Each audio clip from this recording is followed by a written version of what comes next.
Well, hello everyone. The warmth of the welcome that I've been given today has been very moving, and it means an awful lot to me. Thank you all so much. It's 106 years since the Institute was founded, and 60 years since it was given its royal charter by Queen Elizabeth II. And I'm both humbled and honoured to be standing before you wearing this very special chain of office on behalf of my profession. It's also very heavy. I'm very pleased to be able to share this special day with everyone here, not least my close family, and I have the real grandchild here present, also born in November. My close family, friends, colleagues, guests from sister institutes, and through the power of social media with RTPI members across our regions, nations, and in over 80 different countries around the world. Ian, you have been a super president, and I'd like to extend my thanks to you on behalf of all the members of the RTPI for everything that you've achieved in 2019. You have, as we've seen from your presentation and your valedictory speech, truly delivered on what you set out to do this time last year. As they say in the theatre, you'll be a hard act to follow. John, you've just reached the end of 3 years in the presidential team and have continued to do so much for the Institute in your year as immediate past president. I know that everyone here will join me in thanking you as you step down from the team. And Wei, where's Wei? Wei, welcome to the presidential team. I'm really looking forward to having you as Vice President, and I thank you in advance for your support in 2020. It's going to be a very busy year. As the corporate strategy makes clear, we are one institute. We've got over 25,000 members worldwide, over 2,000 of whom actively volunteer for the Institute in different ways. I would like to thank each and every one of these volunteers for the time that they give freely and the work that they do in support of our profession. Thank you all. The Institute is, however, more than just its members, and I'd like to thank our dedicated team of staff, led so ably by our Chief Executive, Victoria Hills, and also our Board of Trustees, led by our Chair, Sue Bridges. My sincere thanks to you all for everything that you have done during the last year for the RTPI and in anticipation of what I know you will be delivering in 2020. And finally, I would like to thank all those RTPI members who provided me with the quotes and the photographs that accompany this inaugural speech. They capture the essence of what planning and being a planner is all about. I know what drew me to the planning profession, but as part of being president, I wanted to understand a little more about what drew others to a career in planning. What makes it special? So I asked some planners. The slide shows some of the responses that I received. There's a clear theme running through these responses. It is about placemaking and creating better places for people to live in. As for what is special about the profession, about planning as a profession, then the answers were more varied, ranging from the personal to the wider social impacts. The quotes on the slide reflect this. A career in planning is, in my view, and indeed the view of many planners, quite possibly one of the most important jobs that society can task anyone with. I can't think of many other professions where the decisions that we take, the policies that we put in place and the actions that follow will have such a lasting influence on society, the environment and the quality of life for generations to come. I had never heard of planning as a career before I went to Sheffield University to study geography, but whilst there I attended a careers talk about planning which left me buzzing, and in no doubt that was what I wanted to do. So here's where I get my revenge. I applied to do planning as a postgraduate degree and accepted a place at Manchester University, where I met my good friends Ian Tant and Tony Bateman. Tony is also here today. I have photos and stories that I could tell you about both of them, but perhaps that's best left for another day. Instead, the images on the slide are from a book which we were all advised to read, called the Groton Papers, published by the RTPI in 1979. There's a bit of a giveaway to the era, isn't there? And written by Stephen Ankers, David Kaiserman and Chris Shepley, who was later to become a president of the RTPI. The first page contained a message from the then president of the RTPI. And you'll have seen a couple of slides that Ian refers to this particular president. It was Sir Patrick Abercrombie. The then president, in the introduction to the Groton Papers, recalled the advice that Sir Patrick gave him. As he said, this is Sir Patrick, and I quote, in a deep and friendly voice, "Go and get on with your work." Well, that's what I did. And I started my career at Birmingham City Council. Margaret Thatcher had just won the election, and the challenges that we faced as a city were enormous. There were inner-city riots, and no, in case you're wondering, the bottom image on the slide is not a recent episode of Peaky Blinders, and levels of unemployment that we would scarcely recognise today. It was an interesting and somewhat unexpected first day.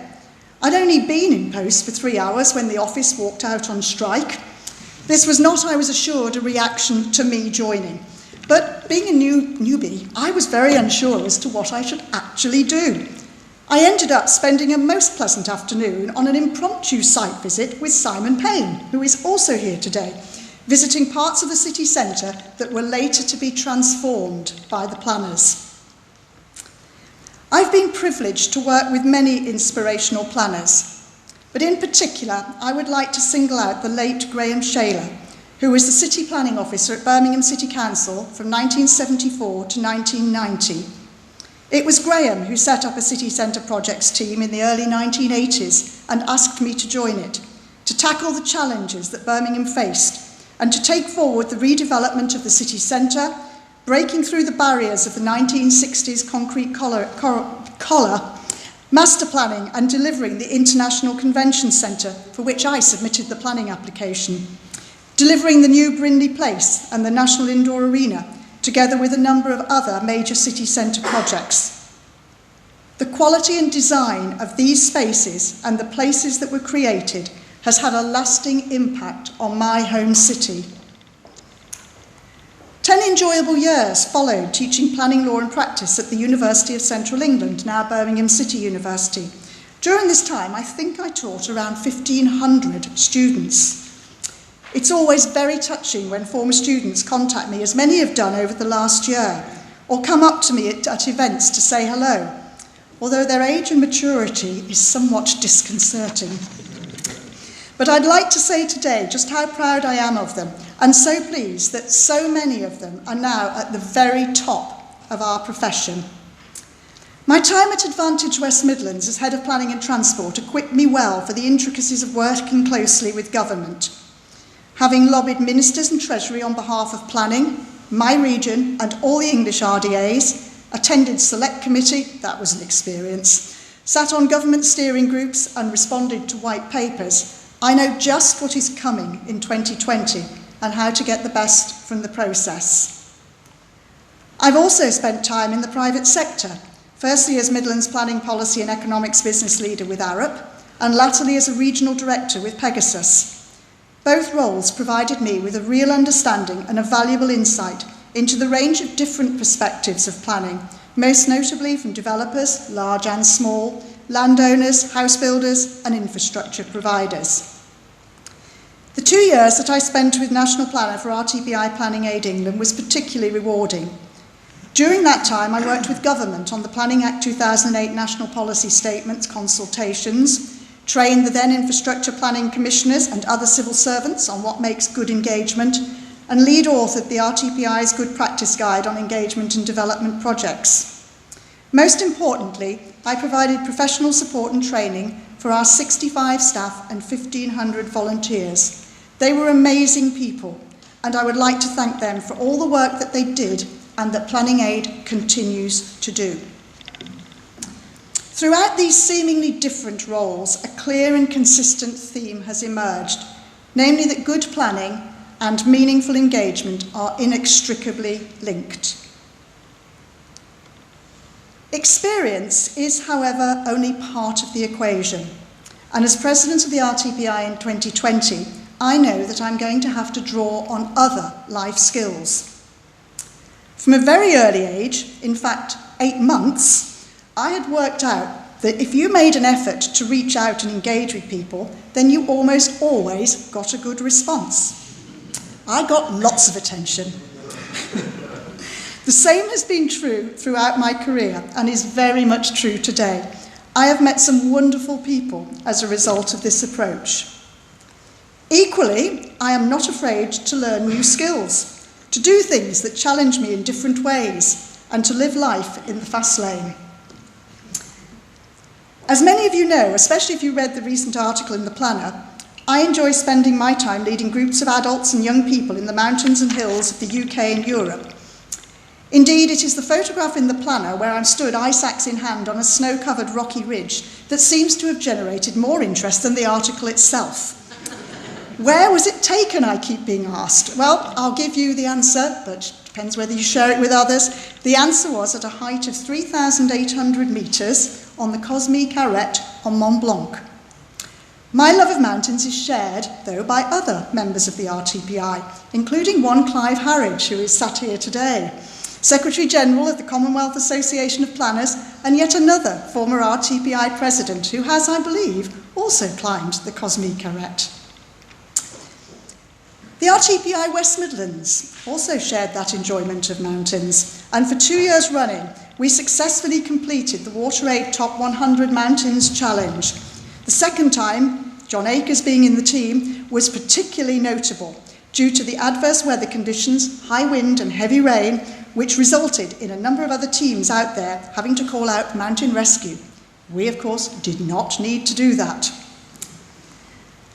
Finally, as a UK qualified mountain leader, I also lead and assess expeditions for the Duke of Edinburgh Gold Award scheme and scouting. These young people are acutely aware of their environment and the need to care for it and protect it. And that is our role. So, enough of the past and enough of me. I now want to look forward to the future, a future that is important to us all. As before, whilst I am clear about the role of planning in shaping the future of our places and spaces, I wanted to know what others thought. A selection of their responses are shown on the slide. As before, a clear theme is evident, a theme that fully reflects my own views. It is concern for our environment and society, and an acknowledgement that decisions taken today will have lasting impacts, the benefits of which may not always be evident to those alive today. Planning is for and about people, the spaces and places that they use. Planning matters. The legacy of the decisions that we take today, as I've said before, will last for many generations and impact upon many lives. For centuries, society has made plans which shape its places and spaces.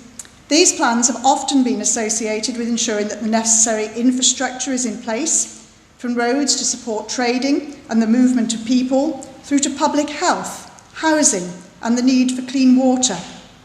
Many of the issues that we face as planners today are not new. Equally, concerns regarding the impact of new development or new infrastructure on spaces and places are not new. Planning matters to people, to their lives and to the lives of generations to come. So, starting with the planners of the future, it is really important that as a profession, see if I can, that's it. Easier said than I thought, easier done than I thought. So, starting with planners of the future, it is really important that as a profession, we are reflective of society. Whilst the gender balance of our membership is improving, women still only make up 39% of our members. BAME groups similarly are underrepresented, making up only 4% of our UK membership. There is still a long way to go in terms of diversity. Looking at the planning top table, it is not acceptable that women make up less than 20% of those in senior positions within our profession. I'm sure you will agree, talent does not rest with one particular section of society, nor does the ability to plan for those who lead different lives. Decisions taken within an echo chamber will tend to reflect the views of those within that chamber. We feel good when people validate our views. We feel smarter when people tell us what we already know. With complex issues such as those tackled by planners, it is simply not possible for one person or group of people from similar backgrounds to have all the relevant insights. The success of the Codebreakers at Bletchley Park during World War II was a reflection of the cognitive diversity of a team, with mathematicians such as Alan Turing and the former bank clerk Stanley Sedgwick, who was a crossword whiz who could put himself into the mindset of the code writers. Both men brought different ways of thinking to code breaking. It's also worth noting that over 50% of those who worked at Bletchley Park were women. Equality, diversity and inclusivity is more than an issue of morality and social justice or box ticking. It is also about performance, innovation and success. Equality, diversity and inclusivity matters. Talent is everywhere. Opportunity is not. As a profession, we need to do better if we're to truly understand and respond to the diverse needs of society for whom we plan. As the 7th female president in 106 years, probably why the chain weighs so heavily, I don't think it was made for women, I have taken on the role of board champion for equality, diversity and inclusivity, something that is very close to my heart. The corporate plan, which was launched earlier today, contains as one of its 4 pillars the promotion of equality, diversity and inclusivity. Work on an action plan which will set out how we can move forward on this is now nearing completion. This action plan will initiate and deliver a series of projects and programmes which will help to equip RTPI members and the organisations that they work for with actions that they can take now and in the future to help us improve equality, diversity and inclusivity at all levels across the profession. This action plan will be launched in the next few weeks. As Ian's already touched upon, 50 years ago the profession was set a challenge by Arthur Skeffington to improve community engagement. Skeffington believed that through proper engagement, public antagonism to planning and its manifestation in the process of objecting to new development would fade away. 50 years on, and the Building Better, Building Beautiful Commission interim report found that there's falling public confidence in the engagement and planning process. Opposition to new development is a fact of life across the world. This is because development impacts on people and their lives. And people do not like change, especially if they feel it has been imposed upon them. The response to change is not always based upon logic. More likely, it is based upon past experiences, perceptions of impacts, and place attachment. People often see themselves as victims of development rather than welcoming the opportunities and benefits that it may bring for themselves and others. As planners, we work hard to engage. We know what good engagement looks like and feels like, but this takes time and resources to deliver. As a result, engagement often fails to reach out to the whole community. How often do we hear from those who need new homes, who are living in overcrowded homes, unsuitable homes, or who are homeless, when we're consulting on a new residential development? And in the vast majority of cases, the views of younger people are missing, and in this context, I mean the under 35s. Anyone who has been struck by how differently young people can think about old problems, or how quickly they adapt to new technology, will realise that including them in the conversation about what is, after all, their future cannot be other than beneficial to everyone. In fact, it is a must. How many times have planners engaging with local communities heard the words, "We all think the same"? Well, back to the theme of diversity. That may be the case within that particular echo chamber, but it is rarely true of society as a whole.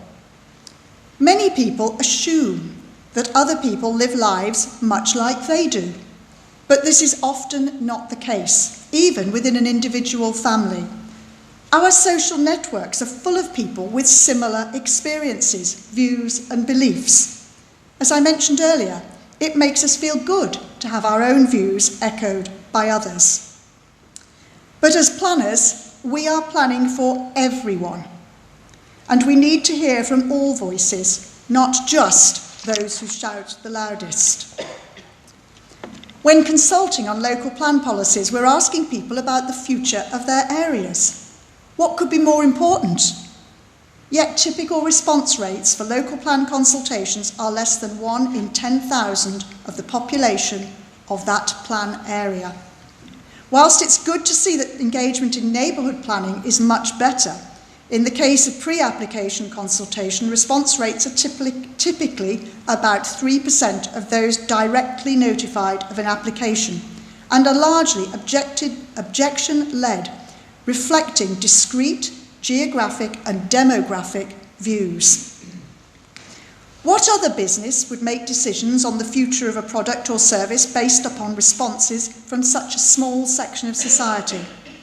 The importance of equality, diversity and inclusivity extends beyond that of our own profession to encompass all those with whom we engage. Even the best community engagement is not, however, always sunshine and rainbows. I am well aware that many members of our profession, and indeed the communities with whom we are engaging, have been on the receiving end of bullying behaviour, intimidation, threats, damage to their property from those opposed to development. And I've experienced firsthand the impact that this has had on the mental health and well-being of colleagues, and also members of the public who take a different view to that of the aggressors. This is a sad reflection of the state of our society. It is not acceptable and it has to stop. Inviting people to be part of the conversation around the future of their places is one thing. Convincing them that we will listen and exciting them enough to get involved is quite another. And therein lies one of the biggest challenges that we face as a profession. As planners, we need to change the conversation around planning from the negative objection-led debate that we often see in response to new development, to a positive conversation where planning our future and ensuring that the places and spaces that we create are inclusive, happy and healthy ones, and ones that we would like to see for our children and grandchildren. When I talk to people about the future and the sort of place they want to live in and work in, they're almost always very positive. Everyone has a view on it. They also recognise the importance of planning in delivering that future and creating places that work for everyone. They recognise the challenges of change and also the speed of change, which is now in danger of outpacing the plan-making process. They see how digitalisation and the internet are rapidly and dramatically altering our working lives, our shopping behaviours, our social interactions, and our access to services and education. No one has a crystal ball, and none of us can foresee the future with any certainty. But one thing is clear: we need policies that will not only help shape the present, but are sufficiently agile and flexible to respond to rapid change. But perhaps, as Ian said, the biggest challenge for us all is climate change. Our oceans are now the hottest that they've been in human history. Half of the volume of sea ice that existed in the 1970s when I was at university has been lost, and the last decade has just been confirmed as the warmest on record. Even with our current climate policies, the world is heading for a temperature rise of more than 3 degrees by the end of the century. Carbon emissions from human activities are the main cause of a sustained temperature rise.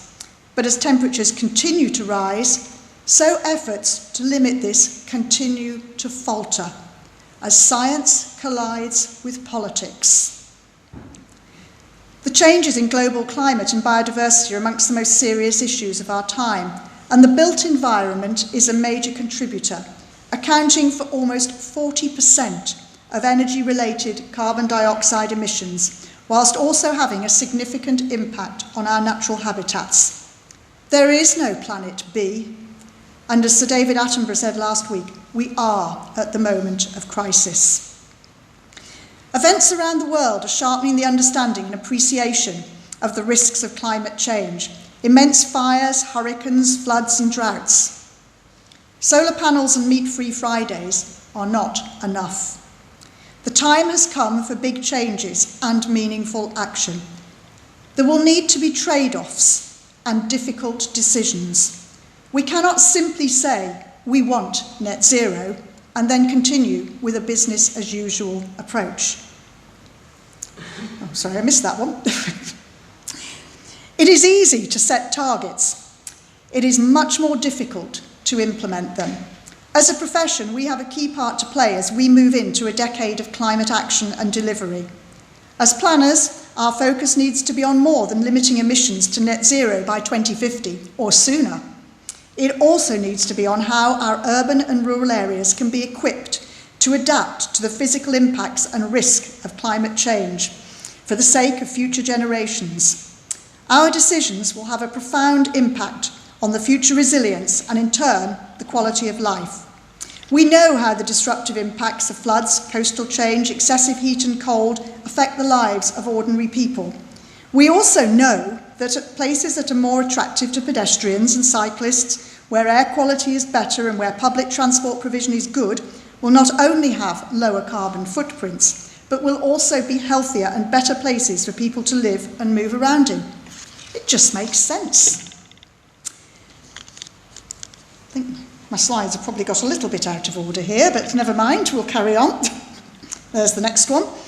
The need to make changes is increasingly understood by many developers, the private sector and funding organisations in terms of the investments in new development that they see as important and attractive. They really are out of order. As a profession, we need to work with government and others to put in place actions and policies that focus on resilient environments, places where we can breathe clean air. This means not only better protection for existing places, but also ensuring that future places are better adapted to respond to climate change. Our success will be judged not just by those who are alive today, many of whom consider that the changes needed will have an unacceptable impact on their way of life, but by future generations who will, as Greta Thunberg made clear, hold us to account.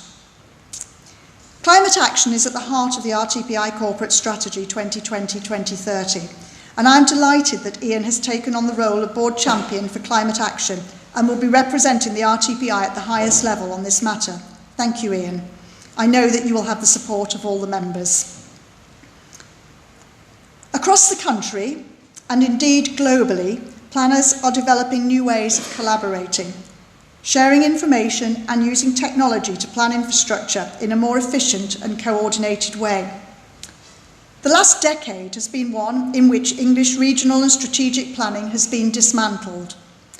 The government's plan to invest £100 billion to transform the UK's infrastructure and improve connectivity, along with commitments to the Northern Powerhouse, Midlands Engine and Western Gateway strategies, are welcome.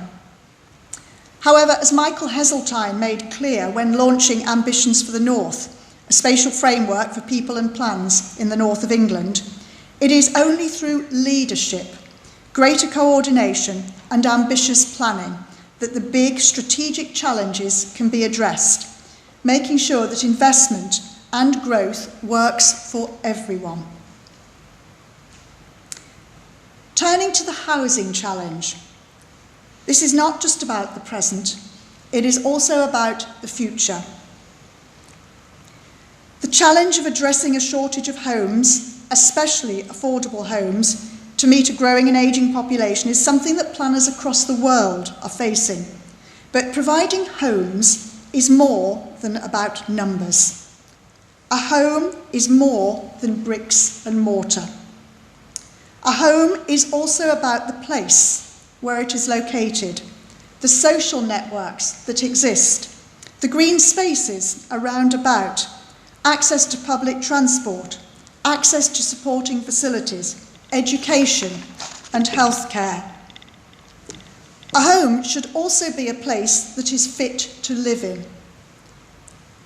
In England, 54,000 new homes have been delivered through permitted development conversions of former offices since 2015. But many such conversions do not meet national space standards, with recent examples being as small as 10 square metres, some having no windows. Little regard is paid to design, location and the environment that surrounds these, I'm going to call them units, not homes, or the quality of the spaces and places in which they are located. Stay on that one. And if that was not enough, research published last week by the Local Government Association suggests that communities have potentially lost out on 13,500 affordable homes in the last 4 years as a result of this form of permitted development. They've also lost out on the community infrastructure levy contributions that fund the provision of local infrastructure. The RTPI is lobbying hard, and we will continue to lobby hard to get this permitted development right removed. Scrapping this will give local planning authorities and local communities the ability to plan properly for the future of their areas and to ensure that new development is delivered to appropriate quality standards and with the appropriate infrastructure in place. We all need the public sector to be properly resourced if the planning system is to be effective and to be in a position to respond to the many challenges that we face. Across England, we have seen a reduction of 42% in real-term funding of local authority planning teams since 2009-10, with the West Midlands and the North particularly hard hit. Net expenditure per resident on planning is now 3 times higher in the southeast of England at £12.50 per person than in the West Midlands, the northeast and the north-west, all of which average around £4 per person. Cuts have also hit hard in the other UK nations. Whilst those teams impacted by these cuts have done an amazing job, this situation cannot be allowed to continue.